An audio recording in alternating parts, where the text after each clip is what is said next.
already know that Hindenburg Research reportedly came out saying that they were going to open a short position on Mullen Automotive stock, and they had a short report. It was around April 7th, around in here, surprisingly around the peaks of this run-up at $4 that Mullen had.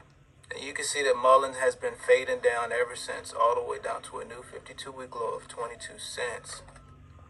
And this downward spiral makes it look like Mullen stock has lost its momentum completely. When actually looking at the weekly chart, you'll see that momentum is actually still in the play.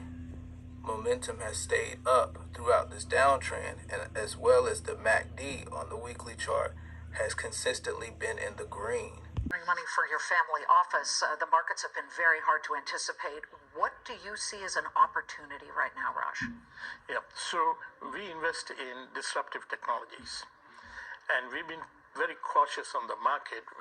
It's a very, very challenging year this year. What we are seeing now is the valuations have compressed. And what we are doing is looking at companies or sectors that are somewhat recession resistant. So there are three sectors we've identified. One is cybersecurity. Every day, people are trying to hack companies in the United States. We look at cloud computing, which is important, and electric vehicles. This trend towards clean energy and electric vehicles is a secular trend. And within that, we have companies that we've invested in. Mullen Automotive has changed courses for the better in year 2022 and is bringing the momentum over here in 2023. With that being said, Mullen is ready to flip the script on the short sellers that are in this play that have been doubling down on Mullen Automotive all this time, trying to bankrupt the company, keep all of their profits tax-free, and steal from retail investors. Although some hedge funds have made a killing this year taking advantage of the bear markets, there's also hedge funds that have closed their doors, as well as some that are about to close their doors, betting against stocks such as Mullen Automotive. And when I say that, I'm not specifically talking about Mullen Automotive. I'm talking about the meme stocks, what they call the meme stocks, stocks that have a very heavy retail presence, and Mullen Automotive does have that. So Tiger Global, this is one of the biggest hedge funds in the entire industry, down 52% just this year, clocking $17 billion in losses, much of it attributed to huge investments in Silicon Valley unicorns, which have recently floundered, along with the tech sector, right? Then there's D1 Capital Partners, which last year posted a gigantic portfolio gain of 70%.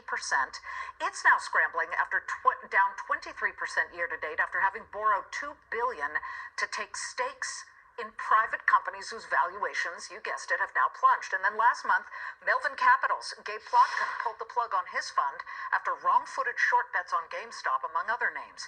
As many hedge fund traders find themselves on the wrong end of the markets, which are either in or hovering around bear territory, is the worst yet to come. Let's bring in hedge fund veteran Raj Rajaratnam. He founded and managed the Galleon Group hedge fund until an insider trading case forced its closure in 2009. Raj now runs his family office, Cinnamon Global. How much worse is this going to get? I mean, these are just a couple of names that have reported their very bad performance. Yeah, I think it's going to get a lot worse, Liz, because what I'm astounded by is the lack of risk discipline in these hedge funds. We talk about asset bubbles in meme stocks. We talk about bubbles in SPACs. We talk about bubbles in cryptocurrency. But these are supposed to be some of the most sophisticated investors. And the reason people give 2% management fee and 20% incentive fee is to manage the risk in down markets. What we've seen is that the large hedge funds, long-short equity hedge funds, have got into SPAC investing, have got into private equity investing, got into venture capital investing, which is not their traditional expertise, and they're borrowing money. So when the market turns, they're not able to be flexible and move quickly. What amazes me is people, as you say, are paying these guys to be much smarter than the rest of us. I think there are a whole bunch of hedge funds that will close shop, either because investors are taking money out or because they don't want to stay the course. So the most important thing to be a hedge fund manager is to manage risk. And that's why investors give you the high incentive fee. Hence the term hedge. Hedge, You're correctly. supposed to hedge. Let me ask now, they also are getting another stumbling block thrown at their feet, and that is the potential rule change to trading that Gary Gensler. How do you foresee his changes potentially involving things like ending payment for order flow practices, affecting hedge funds, and quite frankly, could any kind of contagion spill over to the retail investor? So this payment for order flow is mainly aimed at the retail investor. Today, the retail investor accounts for about 20% of the trading.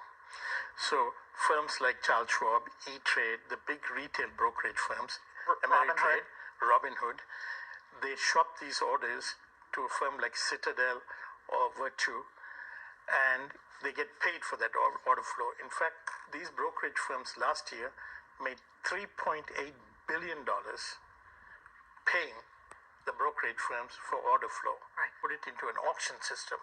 But knowing Washington and knowing the lobby of the brokerage firms, I'm not optimistic that anything will get done in the near future. Shorts continuing to play the game, not knowing at all when the market is going to turn unexpectedly to the upside. Which Mullen Automotive shorts will go down in 2023, while Mullen Automotive is setting a bottom right now and is currently reversing to the upside. That's all I got for this one. Like, comment, subscribe. Don't feed the fear, and I'll catch y'all next one. I'm gone.